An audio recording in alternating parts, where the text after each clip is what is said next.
¿Qué es el Talmud?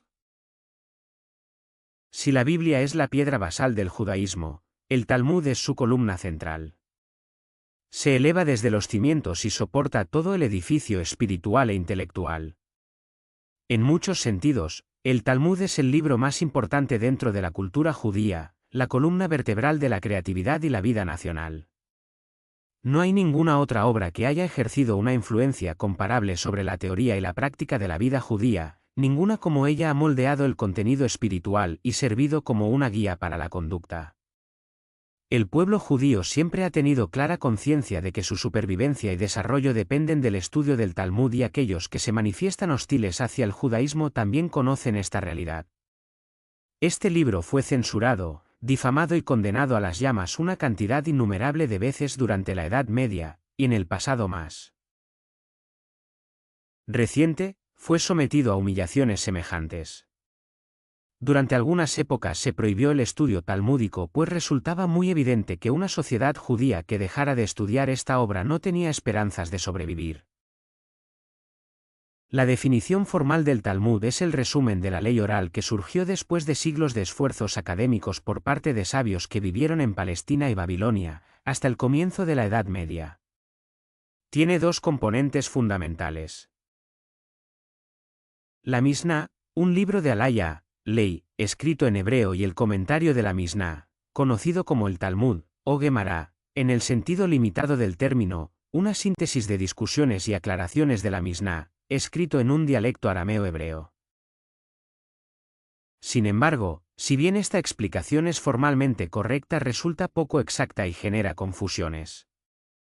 El Talmud es el receptáculo de miles de años de sabiduría judía, y la ley moral, que es tan antigua y significativa como la ley escrita. La Torá recibe su expresión en él. Es un conglomerado de ley, leyenda y filosofía, una combinación de lógica única y crudo pragmatismo, de historia y ciencia, anécdotas y humor. Es una colección de paradojas, su estructura es ordenada y lógica, cada palabra y cada término han sido sometidos a una revisión minuciosa, además, quedó completado varios siglos después de habérselo compuesto.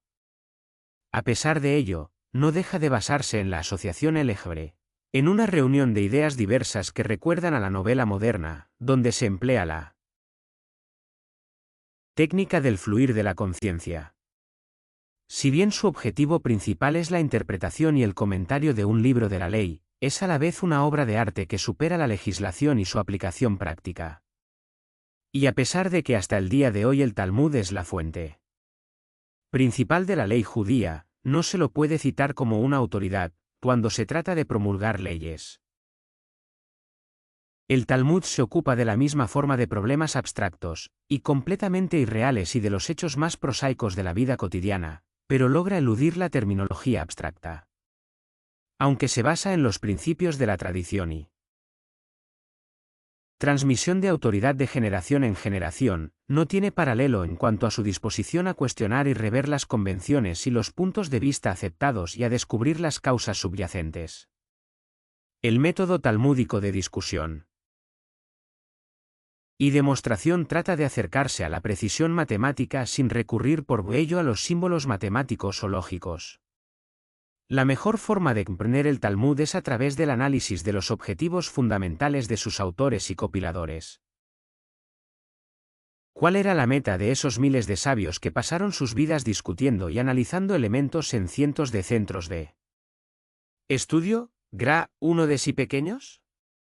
Hay que buscar la clave en el nombre de la obra, Talmud, es decir, estudio.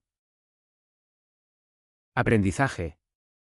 El Talmud es la encarnación del gran concepto Mitzvat Talmud Torah, la obligación religiosa positiva de estudiar la Torá, de adquirir conocimiento y sabiduría, siendo tal estudio su propio fin y recompensa. Cierto sabio talmúdico, que no nos legó sino su nombre y la siguiente máxima, dijo esto sobre el tema: léela y vuélvela a leer, pues todas las cosas están contenidas en la Torá. Obsérvala y envejece en ella y nunca la abandones, pues no hay sabiduría mayor. No hay duda de que el estudio de la Torá sirve a una cantidad de propósitos prácticos, pero esos no son sus objetivos cruciales. El estudio no depende del grado de importancia o del potencial práctico de los problemas que se discuten. Su meta fundamental es el conocimiento mismo. Del mismo modo, el conocimiento de la Torá no es una ayuda para la observación de la ley, sino un fin en sí. Ello no significa que el Talmud no se interese por los valores que contiene el material estudiado. Por el contrario, se afirma de manera enfática que quien estudia la Torá y no observa cuanto estudia sería mejor que no hubiera nacido. Un verdadero erudito es un ejemplo vivo por su modo de vida y su conducta. No obstante, ello forma parte de la visión general del Talmud. Para el estudiante que se concentra en su texto, el único fin del estudio es el conocimiento. Todos los temas que pertenecen a la Torá, o a la vida en cuanto se relaciona con la Torá, merecen consideración y análisis y siempre se trata de profundizar hasta el meollo mismo de la cuestión. Durante el estudio, nunca se plantea la pregunta acerca de si estos análisis tienen algún uso práctico. En el Talmud encontramos, con frecuencia, discusiones extensas y vehementes, acerca de distintos problemas que intentan analizar la estructura del método y pretenden dilucidar las conclusiones que se desprenden de él. Los estudiosos dedicaron todo este esfuerzo aunque sabían que la fuente misma había sido rechazada y que no tenía peso legislativo. Este enfoque también explica el hecho de que encontremos discusiones sobre problemas que fueron relevantes en un pasado remoto y que resultaba difícil pensar que volverían a plantearse. Es cierto que, a veces, algunos problemas o discusiones que en algún momento parecieron poco prácticos o irrelevantes adquieren significación en época posterior. Este es un fenómeno conocido en el campo de la ciencia pura. No obstante, este desarrollo carece de importancia para el estudioso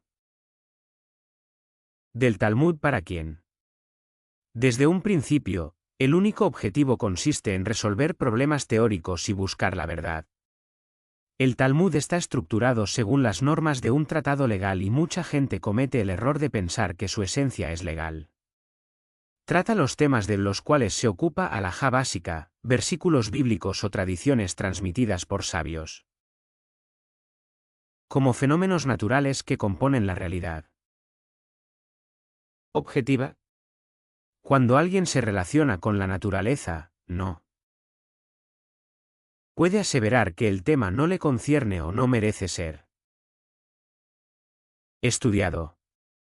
Por cierto que hay distintos niveles de importancia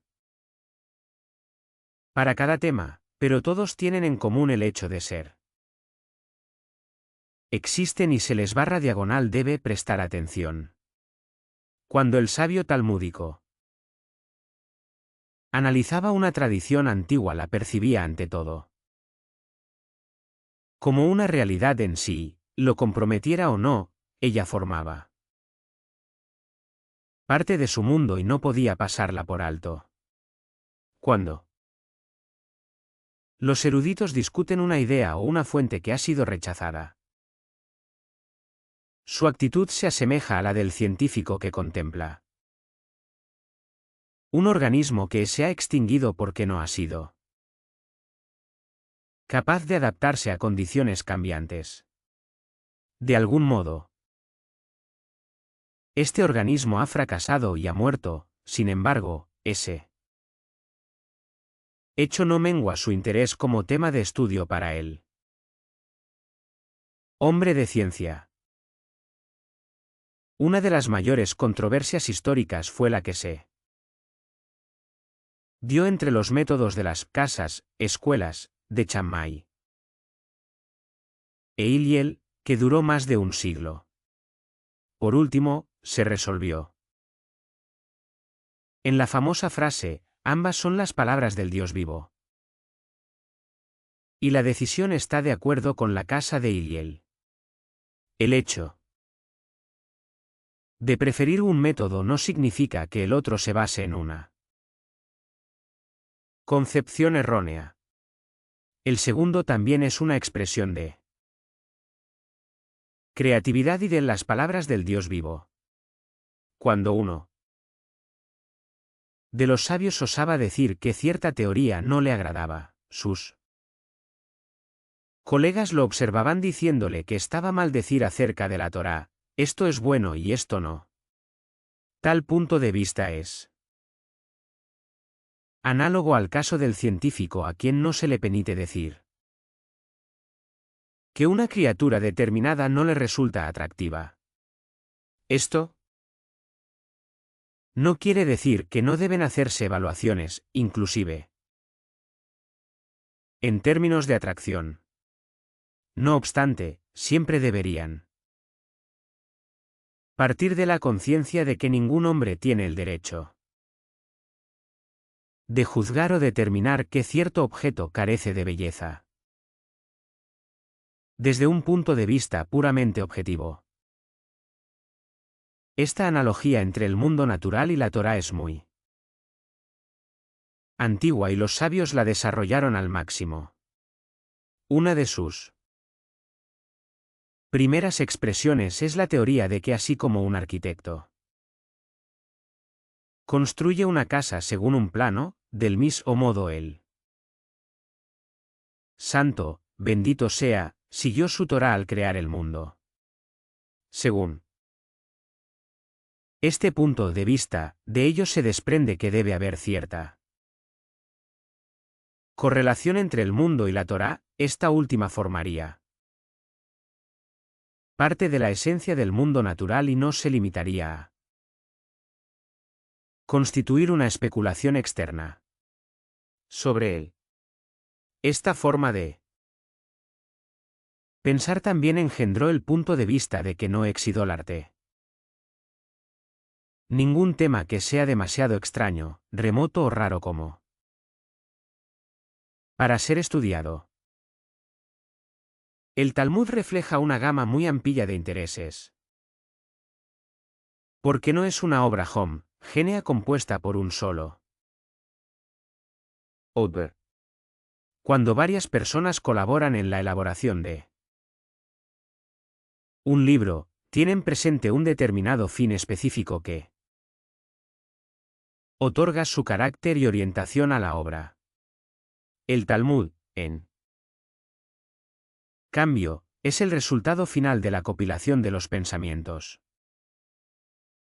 y las afirmaciones de muchos eruditos, a lo largo de un periodo extenso, ninguno de ellos perí en su momento en una obra escrita. Sus comentarios se inspiraban en la vida.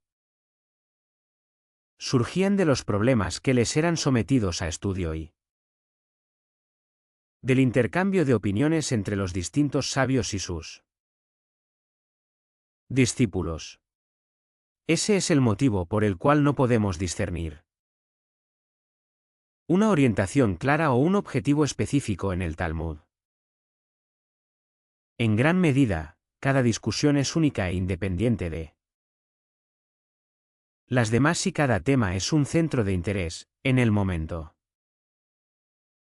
en que se lo trata. Al mismo tiempo, el Talmud posee un carácter propio, inconfundible y sorprendente, que no lleva el sello de algún individuo o de los compiladores, sino que es colectivo y refleja la calidad del pueblo judío en un periodo determinado. Las diferencias entre los individuos se borran y prevalece el espíritu general. Tan cuando se trata de los miles de puntos de vista individuales, como en aquellos casos en los cuales se conoce la identidad del autor o de quien propone su enfoque, por más violentas que sean las diferencias existentes entre dos sabios, sus rasgos comunes y opiniones compartidas deben resultar evidentes al lector, quien discierne entonces la unidad mayor que supera todas las diferencias. Como el Talmud se ocupa de temas, ideas y problemas a lo largo de los siglos, surgió la costumbre de citar distintos Puntos de vista en el tiempo presente, Abaye dice, Raba. Dice, este hábito estilístico refleja la creencia de que la obra no es un simple registro de las opiniones de los eruditos de tiempos idos y que no se la debe juzgar según criterios históricos. Los mismos sabios talmúdico establecían distinciones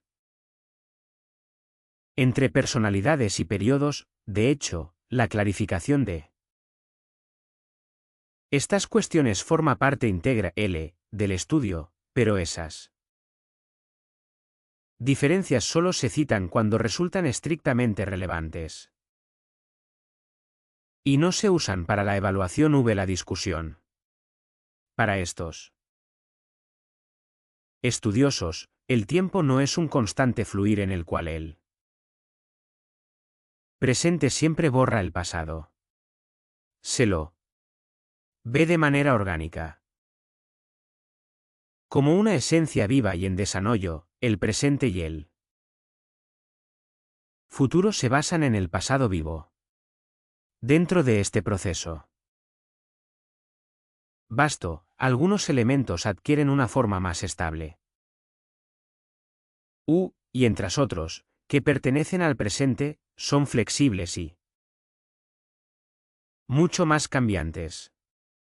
No obstante, el proceso en cuanto tal tiene como base la fe en la vitalidad de cada elemento, por más antiguo que sea, y la importancia de su papel en la obra continua y autorrenovadora de la creación.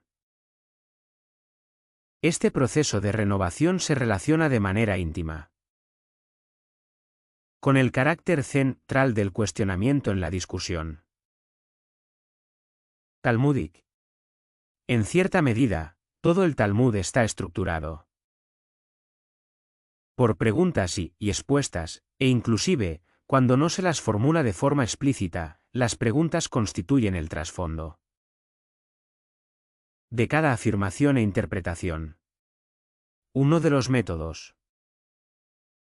más antiguos para estudiar, el Talmud intentaba reconstruir la pregunta a partir de la aseveración que funcionaba como respuesta. No es casual que el Talmud contenga tal cantidad de palabras que denotan preguntas y van desde los interrogantes que se proponen satisfacer la curiosidad hasta las preguntas que pretenden minar la validez del tema bajo en discusión. El Talmud también establece una diferencia entre una pregunta fundamental y un interrogante menos básico. Una cuestión de principio y una pregunta marginal. La expresión de dudas no solo es legítima en el Talmud, sino que resulta esencial para el estudio. Hasta cierto punto, la regla es que cualquier tipo de interrogante resulta permitido y hasta deseado, cuanto is, mejor. Ninguna pregunta es considerada injusta o incorrecta siempre que esté relacionada con el tema y pueda echar alguna luz sobre alguno de sus aspectos.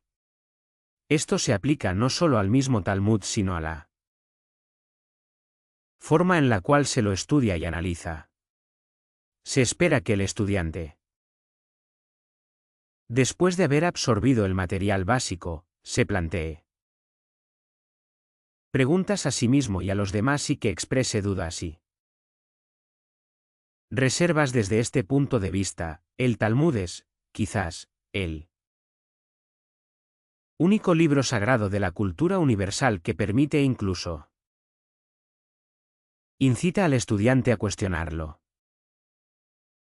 Esta característica nos lleva a otro aspecto de la composición y el estudio de Talmud. Resulta imposible alcanzar un conocimiento externo de esta obra. Cualquier descripción de Su tema o de sus métodos de estudio necesariamente debe ser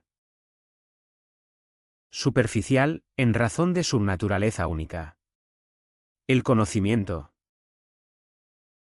verdadero solo se logra por medio de la común unión espiritual. El estudioso debe participar intelectual y emocionalmente en